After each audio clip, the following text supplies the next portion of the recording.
used for controlling events. In somebody asked something, it's also used for controlling events. Sorry about that.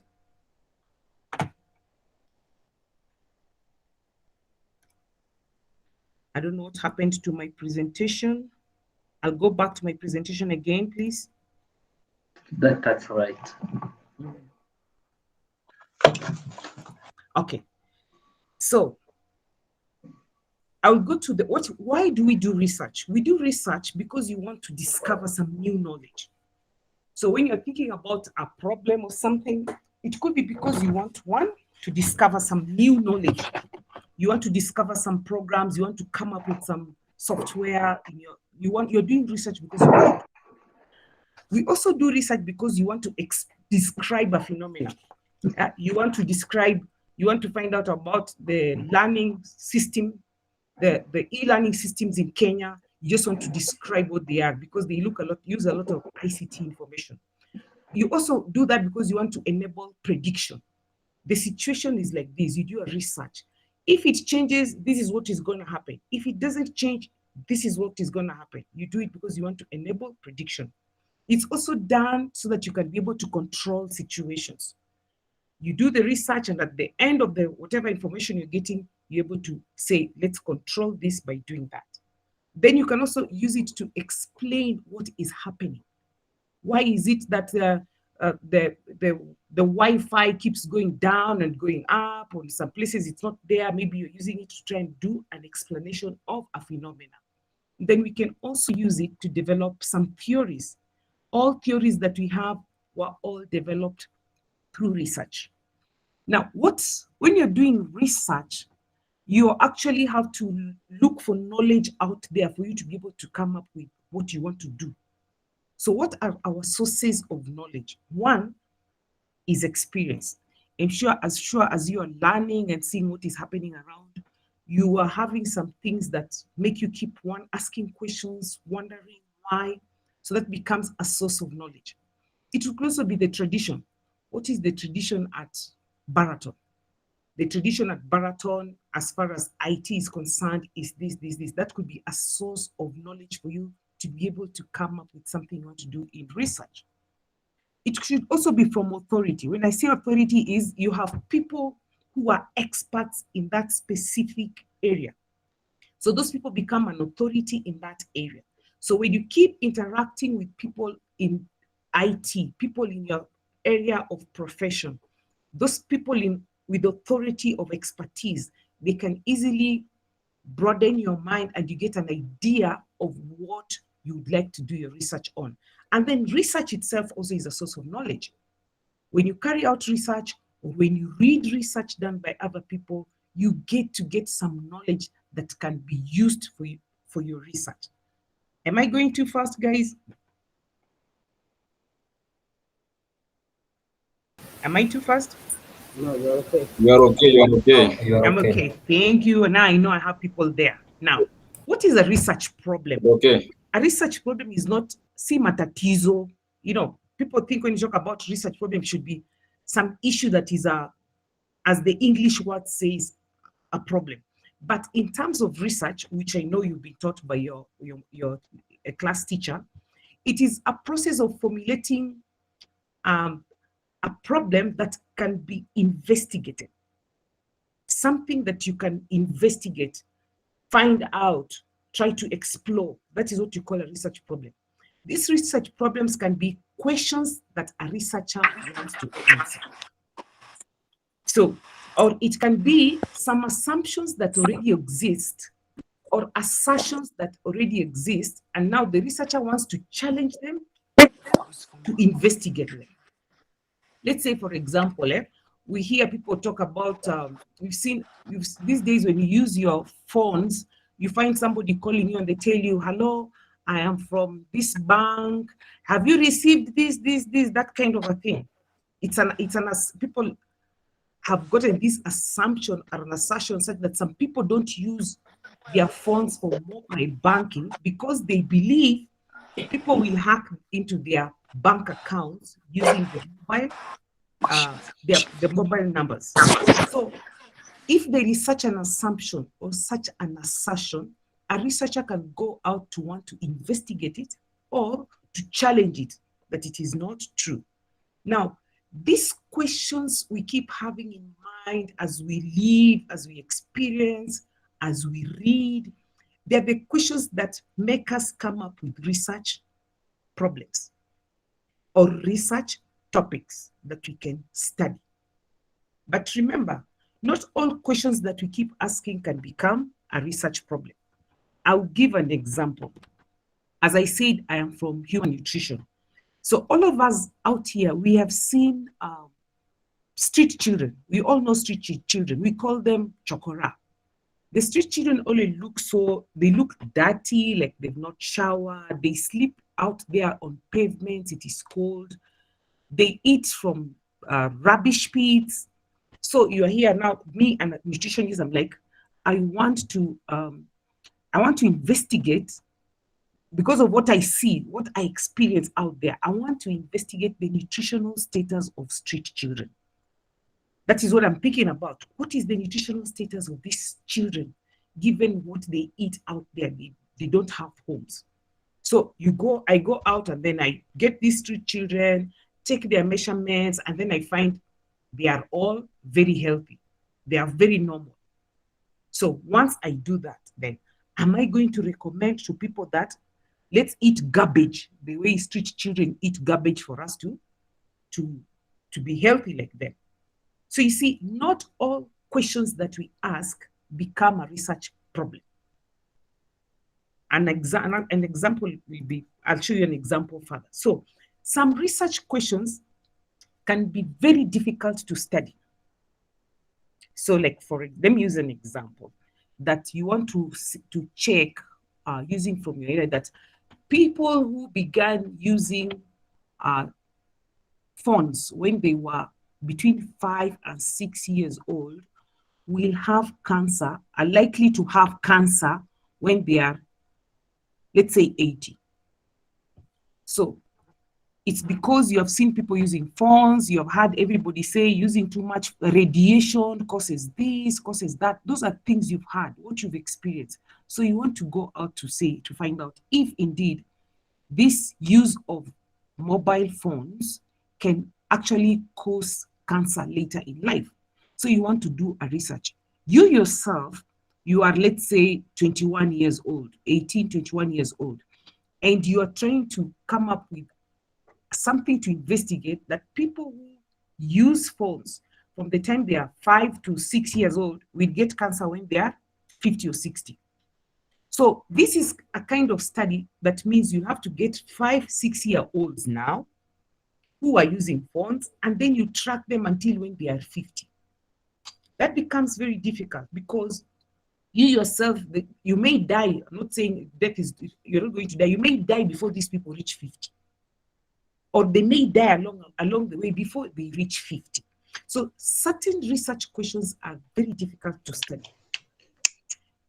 So it is very important when you're thinking about issues that are happening out there that you think you can research on, you need to think of how possible, how feasible this is.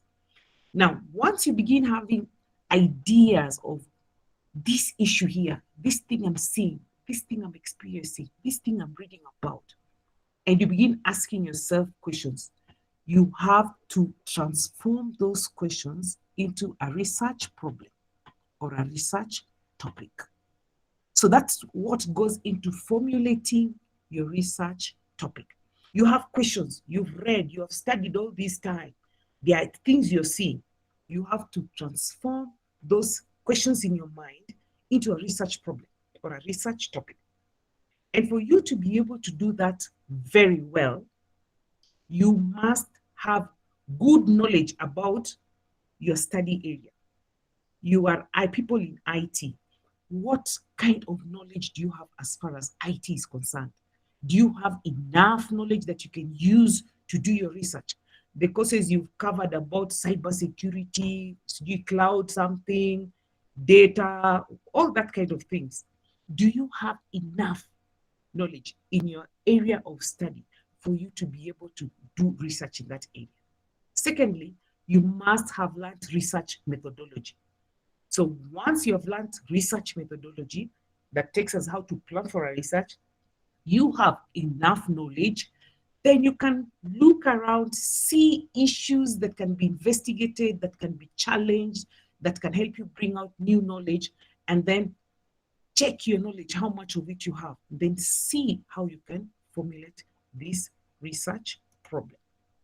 Now, I have two questions here.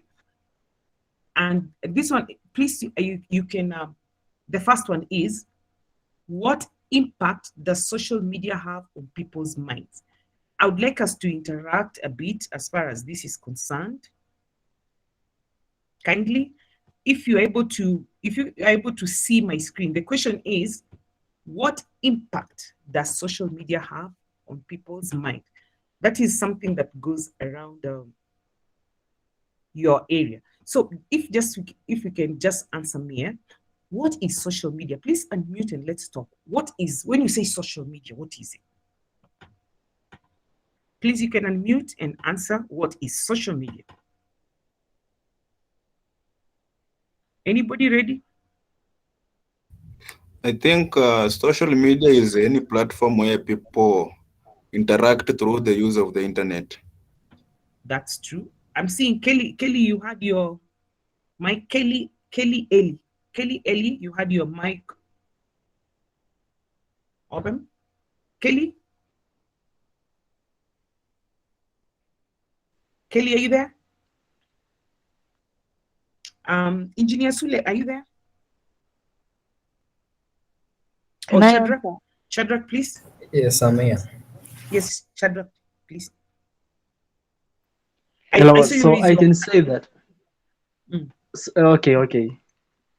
I can say that social media is any platform that people use to exchange ideas and share what is happening around them or near them Okay. through the use of internet Mhm.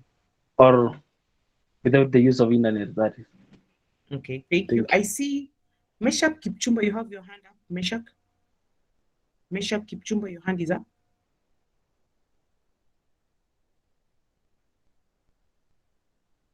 Meshak has raised his hand, but he's not talking, and there's somebody else who has raised your hand. That is Nedi Chepkuri. Yes, Yeah, I we see can you. say Mm, social media is a platform where people come together, they communicate through the internet. mm. Yes. Yes. So now that is good, all of you. So the question is, what impact does social media have on people's minds? Okay. And we have in social media, we have things like Facebook, Twitter, all of them, Snapchat, etc. You're young people, you know all these people. So imagine you are thinking, they say, oh, people get influenced. We read about people meet on Facebook, they get married. People meet on Facebook, they go somewhere, they get mistreated, that kind of stuff. So you are here, who is in IT, you're trying to study the impact of social media on people's minds. That's really a tough study, because how are you going to measure what's happening in people's minds? When it is something really good, it is not possible to do that measurement. And even when you say social media, it is so much. Facebook, WhatsApp, Twitter, Snapchat, VCKit, whatever, those things. So it becomes difficult. Now, that kind of a question is not a question that you can translate into a research problem. Now, the second question makes it a little clearer. Okay. Is Levi Osoro? Are you there? Oh, I see Shadrach, you have your hand up. Shadrach raised your hand. He's not talking.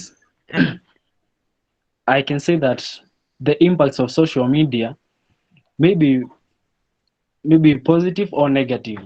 Mhm. But at some point, we get to know that social media can help one get emotional support during tough times from maybe That's friends mhm. who can give advices when you are down at some point. Okay. Yeah, thank you. Yeah, that's okay. But now my point is, all of us, the class, is that this kind of a question, what impact does social media have on people's minds? That is what you're thinking about, is not something you can easily formulate into a research problem. Because one, you would not know how to measure people's minds, what's going on in people's minds. I can't go to Adan Ali's mind and be able to measure what's going on in his mind.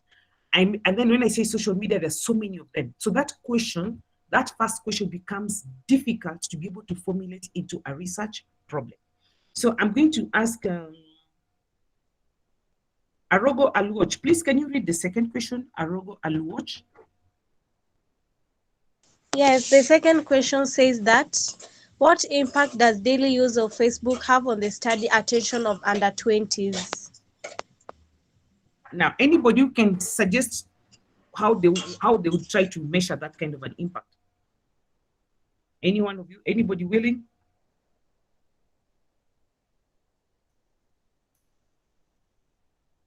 Yeah, if there's nobody, let me proceed, okay? So this second question says, what impact does it has already specified, Facebook, not all social media, specifically Facebook. And it wants to see the study attention.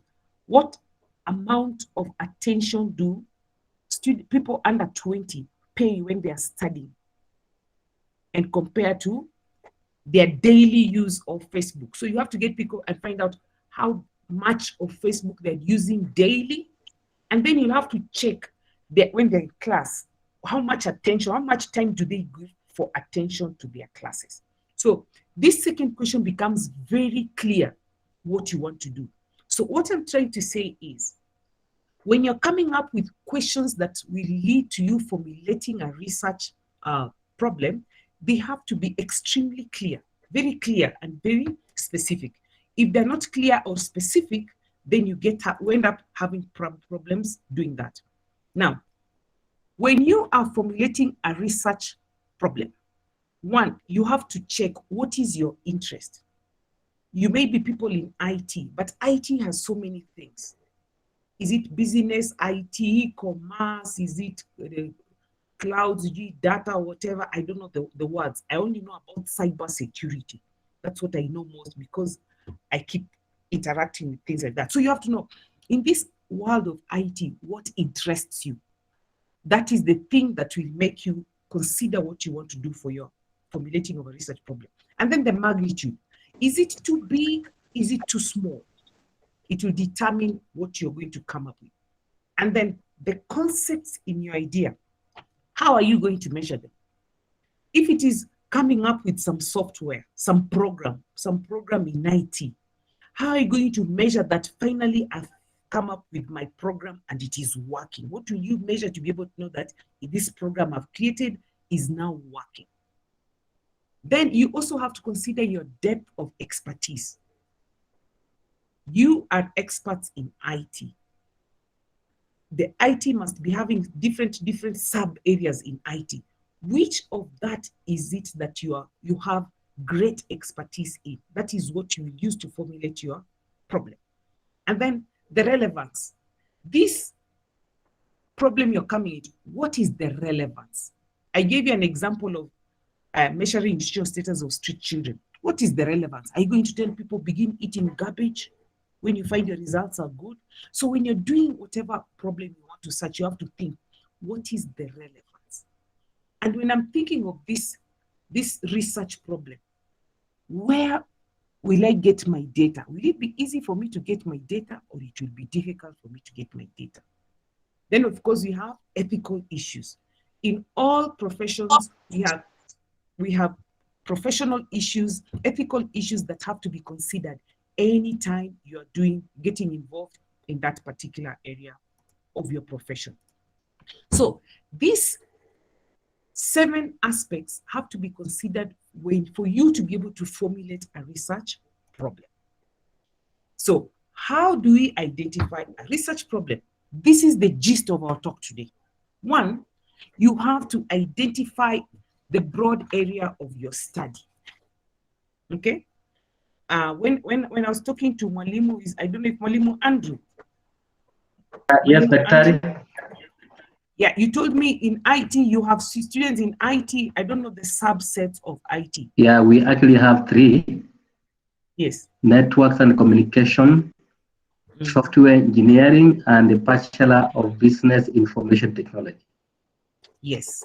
So those are the three areas you all belong. So that means if you are from Bachelor of Business Information, that becomes your broad area. And in that Bachelor of Business Information, I'm sure there are other small sub areas. If you are studying networking, that is your broad area. Because it is interested, it is something that you grow up and become a profession in. So that becomes your broad area. And the other one was I forgot it. The third one. I forgot it, the third one. So once you're able to identify this broad area, you come down and say, in this broad area, what are the sub areas? I'm seeing Francisca Gelimo. Francisca, can you unmute? Francisca Gelimo, can you unmute? Francisca is not unmuting. Who is Chula Dida? Chula Dida, are you present? I need you to help me use your areas. Francisca, are you there? Francisca? Francisca? Yes. Can you Yes, now, I'm there. Francisca, what is your area? What are you studying? Yes. What area, what are you, your degree? Is it business information, networking, or what? Which one? Or software engineering? Yes. You've not answered my question. Pardon? Dida, I'm asking, what degree are you pursuing? Okay, Francisca, thank you. Dida. Software. Chula Dida. Yes. Yes, Chula madam. Dida. Yes. madam. What are you pursuing? What are you studying? What are you pursuing at your university? Software engineering. Yes, software engineering. Okay. Now, Chula Dida, when you are studying software engineering, that is the broad area. You must have studied several courses within your course, isn't it, Chula? Bachelor of Chula Science in Dida. Software Engineering. That's what you're doing. So, Francisca, don't unmute, Francisca. Francisca, unmute. Yeah. Okay. Mwalimu, we are having difficulties in reaching the students. So Mwalimu, may I ask this? What are Yes. the different areas in for software engineering, the smaller areas within software engineering? In software engineering, actually, we have machine learning. Of course, that is robotic. We have IoT and things like that. Okay, so those of you doing the bigger area is software engineering, and within software engineering, you have the IoT, that's Internet of Things. I hope I'm being smart like you people. Internet of Things, and the other one, the machine something. So machine learning. Machine learning, and that's robotics. So that is robotics. You who is studying software engineering, this is the big area. Which area between robotics and IoT, which one is this that interests you more? That is now going from the broad area to the sub area, because you cannot do everything. So if you are doing software engineering and your area of interest is robotics, you now narrow to robotics, and then you leave out IoT, so that you now narrow down to robotics. And then within robotics, you still have to narrow down even further to find out what exactly interests you. So if you are doing robotics, I'm assuming is when people who make robots. I may not be sure. So probably you want to come up with a robot that when I'm at work can open my door, can switch off my lights, can do whatever. You want to come up with something like that. That becomes what interests you. So you leave out the one for IoT. So if if Chula Dida is doing robotics, Francisca Jelimo might be doing IoT, somebody else might be doing a different thing. But all of them are in the broad area of software engineering. So first, you have to identify the broad area. Identify the broad area of interest, and then from it, narrow down to the smaller area in that broad area. And then in that narrow area, you mark your interest. What is it that interests me? Then around what interests you, you begin pointing out some research questions. For example, if you're in robotics or something, you're like, what would I do? Why wouldn't I make this chair be able to move like this when I just switch on a switch somewhere? That's an assumption. You begin thinking through. For those who are doing business information, maybe business information, I'm imagining it is something like a bank having the way it communicates to its clients and other branches out there. Okay, that is what you are doing in business information. I could be wrong. Walimu will correct if I'm talking the wrong thing. But the point is, business information is the bigger thing. So here you are, you want to come up with some IP address for some bank so that they can be able to have some firewalls to block out hackers and the like. You want to assist them to do that because of information, to protect the information within the bank. So that becomes what interests you. So you begin working towards maybe doing that. Remember, I said research problem is something you want to investigate, or something you want to challenge, or something you want to give a solution to. So probably you're trying to get a solution for banks to be able to protect their content information and to block out hackers or something like that. That could be something you want to do, giving a solution. Or you want to investigate. There's something that people have been using this kind of software, but it doesn't seem to be working well. You want to investigate what is wrong with it and give a solution to what can make it right. Then after that, you mark out your point, or you begin asking questions.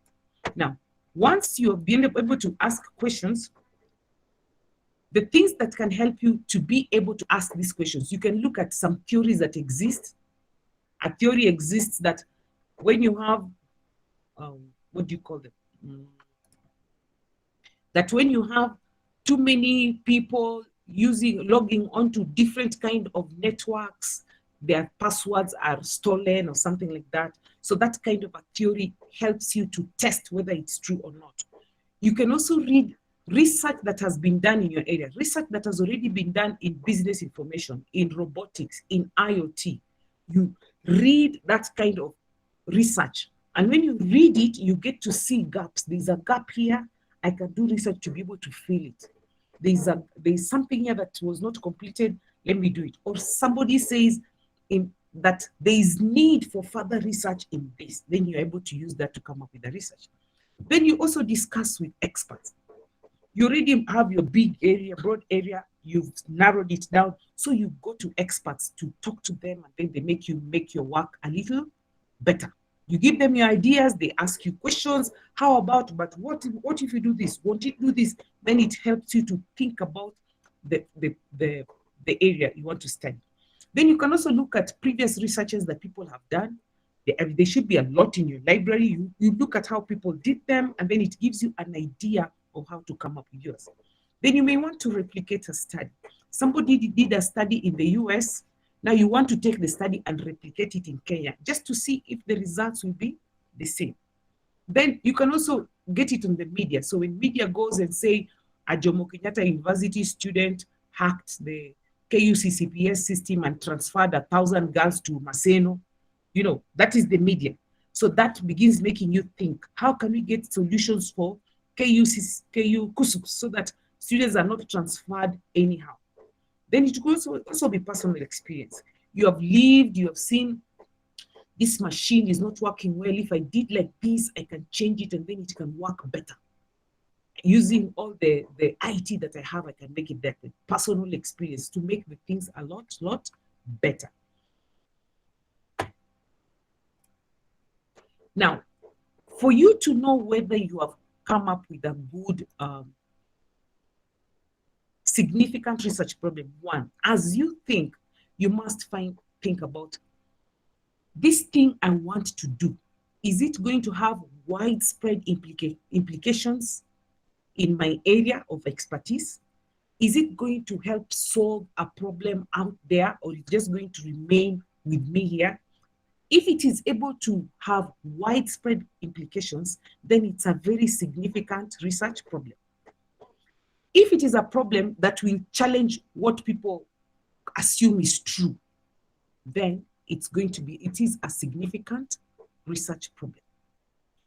When you go looking at existing laws, what are the Kenyan laws in cybersecurity? What are the Kenyan laws in IoTs? What are the Kenyan laws in business information? What are the Kenyan laws in software manufacture or engineering? What are the laws? You look at the laws, try to see what is inadequate in it, and try to find out how to make it more adequate. And then whatever problem you're coming up with must cover a reasonable scope. It should not be too small, neither should it be too wide. It should be a reasonable scope for you to be able to do that. And now on my final slide. Now, when you are formulating a research problem, you have to consider the time you have to do your research. If your research is supposed to be done in 1 year, you cannot take a problem a research idea that you have to study for 5 years. You run out of time. You have to check the time that you have. Then you also have to check your budget. What is your budget like? If you want to create some firewalls or something, and it requires millions and millions, yet you only have hundreds and hundreds, then you have to rethink if you're able to do that or not. And then the equipment. What resources are available for you to be able to do that research? Are the resources you have, will they make you achieve what you want to do? Will they make you study what you want to do? And then the technical expertise. When you want to do software engineering, do you have the expertise for what you want to do? Like, for example, I am a nutritionist, so I want to study how people eat and the levels of iron in their blood. I'm just a nutritionist, but I do not have the technical expertise to draw blood from people's veins and be able to take to the lab. So that means I'll have to use somebody else with the expertise to draw blood, because I do not have the expertise to do that. And then if you're using people or you're using machines, you have to know, are they available for you? You want to go and check how the resources public universities have for e-learning. Are you able to access their servers and what to be able to see? Will you be able to access their servers? If not, then you cannot really do that study. So, most importantly, for you to formulate a research, identify the broad area of interest. Identify your broad area of interest. Secondly, break that broad area into sub-areas. And from these sub-areas, choose the area that interests you. Then once you choose the area that interests you, you begin pointing out research questions under that area of interest. So it's from these research questions that you come down to begin formulating a research problem. So I think I'm going to stop there and take any questions, or if you need any clarity or things. Thank you for listening to me. Okay, thank you very much, Prof, for such a very wonderful presentation. It's an eye-opener. I'm very sure that our students have really benefited quite a bit. Something that just to mention, before I can give one or two chances for students to ask questions or even probably clarify one or two things. Professor actually kept on mentioning that a good knowledge in your a good problem must actually be the one that you have gone through and you have studied quite a bit and you have a lot of knowledge in your area. So that goes without saying that in order for you to do a better research, you must read widely. That is actually for sure. Read and read and read. And that means that you actually have to do quite a lot of literature review to understand many of the gaps that you really want to engage in terms of study. So, I want to really overemphasize that since we have actually gone through and we have gotten quite a bit in terms of how we formulate our problem statement, and we are going to engage in starting to actually see which areas that we want to study and come up with our study, then I want to urge you that we start now to actually be able to read widely.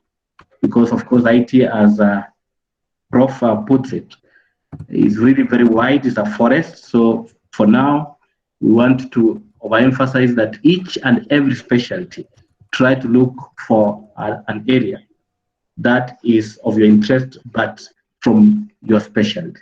For those who are doing networking, then you look at actually studying that regard. Thank you very much, Prof. And I really want to appreciate this.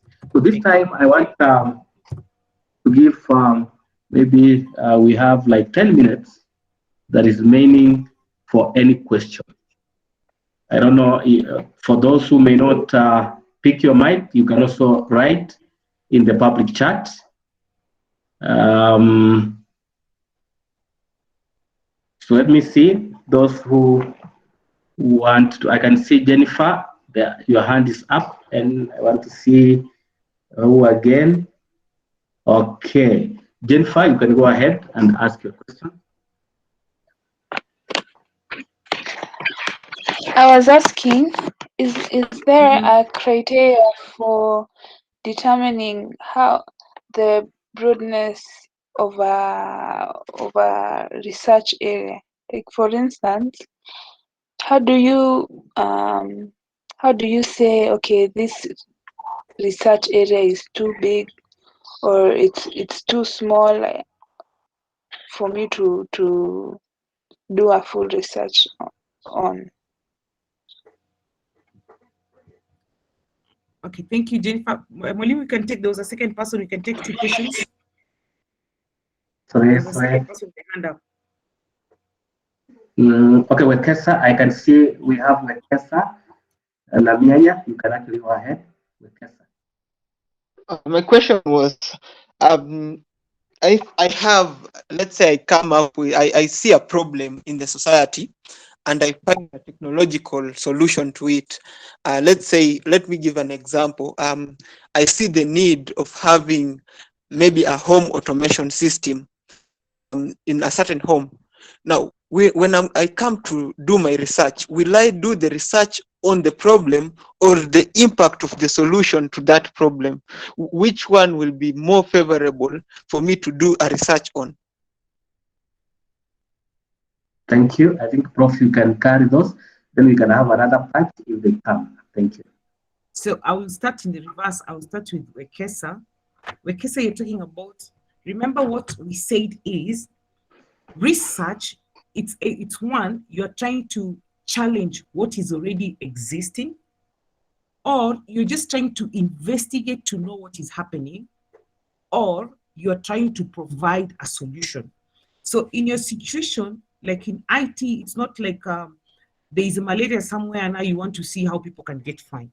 It's like coming up with things that can help change situations in life. So if you want to come up with a home automation system, what you have to do first is to be able to tell why you really want to have that automation system.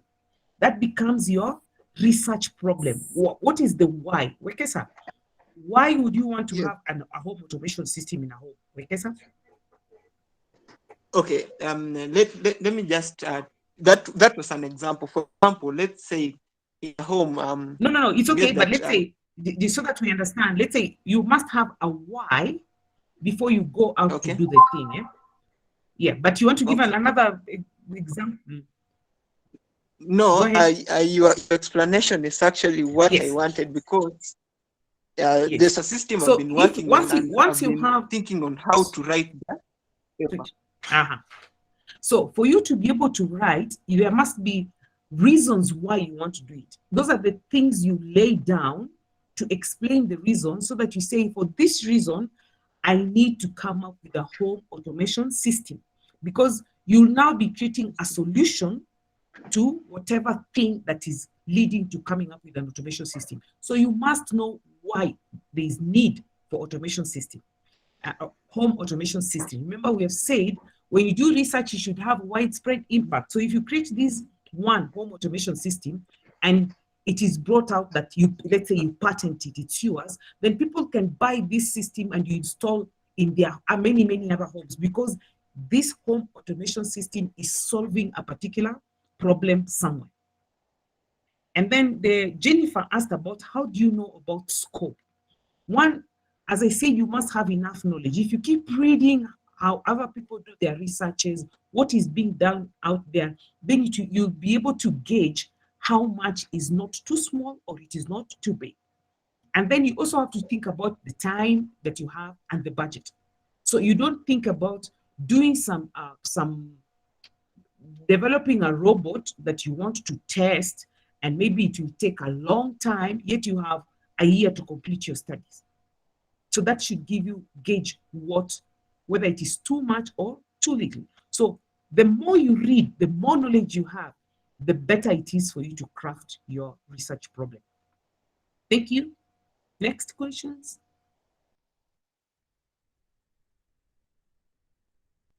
See your hand up.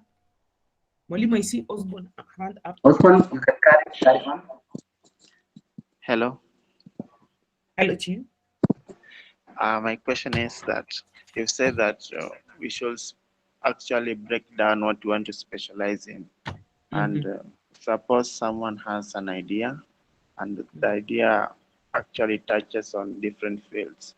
Like what you want to do is touching on Internet of Things, and also in robotics, and part also in network administration. So should someone actually drop that because it covers a lot of fields, or he should just continue to study those other fields in order to do his project? Okay, I'll answer Osborne.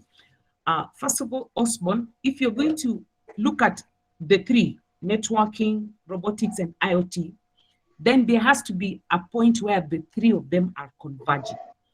It does no harm doing the three, but there has to be a convergence zone, and most importantly, why you need to combine all of them. If you are able to see why you need to combine those three, then it will be very easy for you to write your research problem. You need to see why there is need to combine them. So there is no harm in combining them if you have the capacity. Okay? And there's also no harm in just doing in one area. Remember, we said it depends on your expertise in your area of profession. So if you can combine, well and good. Thank you. Thank you. Do you have anybody else? I can see now the hands are, we don't have any hand. One more question. Okay, Yes. okay. Good one. So you realize we are a third world country, yes? And most of the things that are already developed in the developed countries are not yet inside the third world country. And because of plagiarism, most of us are discouraging copywriting or copying other technologies from the other country. So I was asking, is it just okay to just bring other technology instead of thinking of bringing up new ideas, bringing things that are already developed in the developed country into the third world country, researching on them, not taking someone's code, but actually doing your own version, but by researching on them? Okay, I'll respond to that, Osborne. Now, plagiarism, of course, is a crime. You cannot plagiarize. But in research, you can do what is called replication. But you must have good justification to replicate. To replicate means something has been done in America or in Uganda, but it has not been done in Kenya.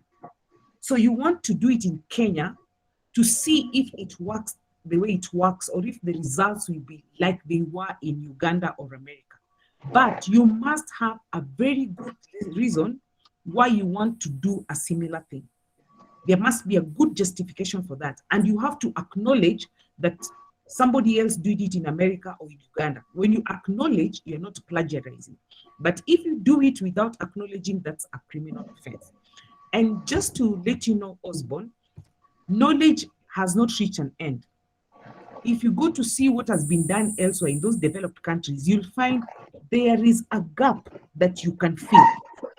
You look at how Chinese have done it, and then you see, yeah, but they've not reached here. You can do it. Like, for example, we all use M-Pesa, don't we? Do you use M-Pesa? Yes. Who developed M-Pesa? A Kenyan.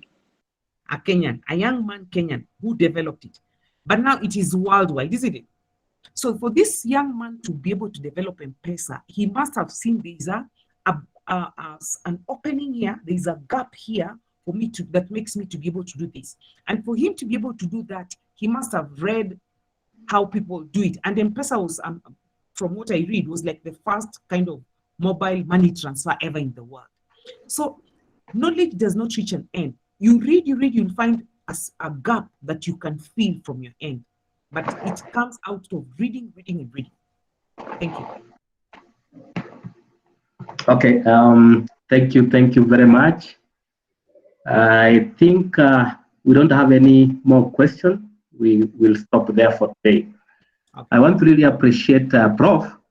I think you are talking like an IT person, and I like the way you have actually multitasked. I can see she was actually answering quite a number of questions on our public chat rooms, and at the same time, she was actually doing the presentation. We really want to thank you very much and appreciate your coming today. Personally, I've learned quite a bit, and I know that is the same to our students. I can see many of them have actually written quite a lot in the public chat, really appreciating your presentation, and I thank God for you. Thank you too. I want to at this time now to invite the class president, Jennifer, to give a vote of thanks before we can wind up. Jennifer.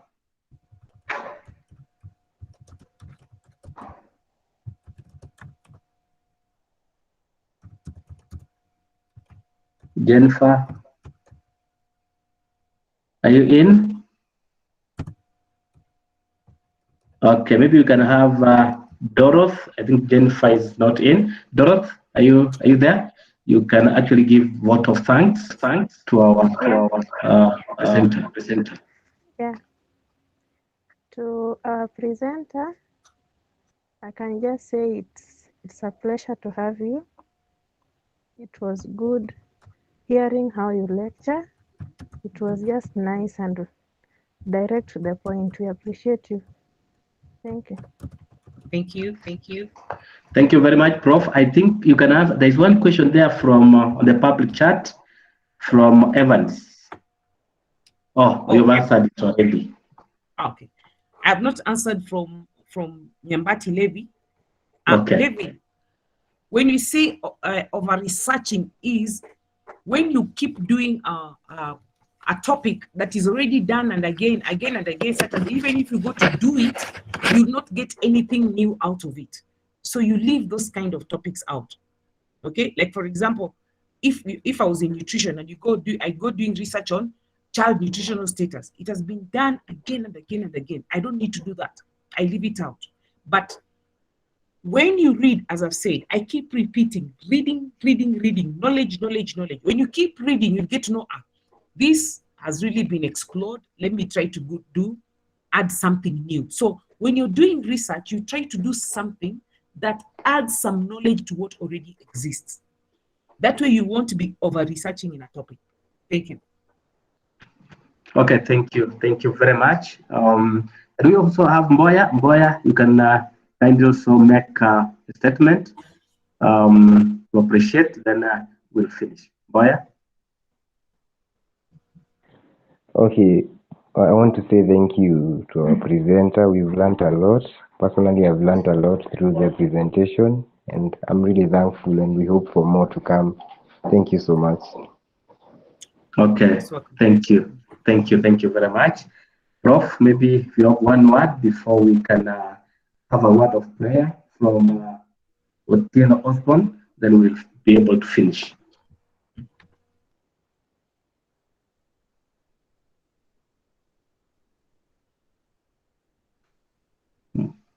Prof, maybe Yes. one word, then we have a word of prayer, then we'll finish.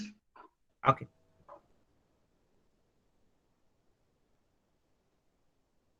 Well, for me, thank you for trusting me to do this. If you invite me again, if I'm available, I will not hesitate to come, because being a scholar, I believe in sharing knowledge. I shouldn't keep it to myself. So if you can get something out of me for yourselves, I'll be happy. I'll feel the satisfaction that I've passed on what I know to somebody else. Thank you so much for inviting me. Thank you very much. You guys, I want you to clap for our visitor. You know how to clap. You can use your, like the way I've done that. You can actually clap for our visitor before we actually get a closing prayer from we can have it from Osborne Otieno. You can actually close this session by word of prayer.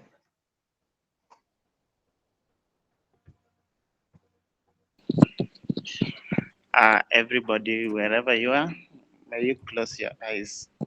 God is seeing you. Just close your eyes. Okay. Mighty Father, today, thank you, Lord, for this session. And thank you, Lord, for the knowledge that we gained from Doctor. And we ask you that you may help us to apply all the knowledge that we've gained from this lesson in our real life. And Almighty Father, if it's possible, let her come and be a lecturer at our university, that we may gain those more knowledges from her. And I thank you for everything. I pray in trusting Jesus' name. Amen. Amen. Amen. Okay, thank you. Thank you very much, Prof. I hope to actually invite you once again. I hope you will actually accept. Thank you. Thank you very much. Okay, thank you. Good night, guys. Good night.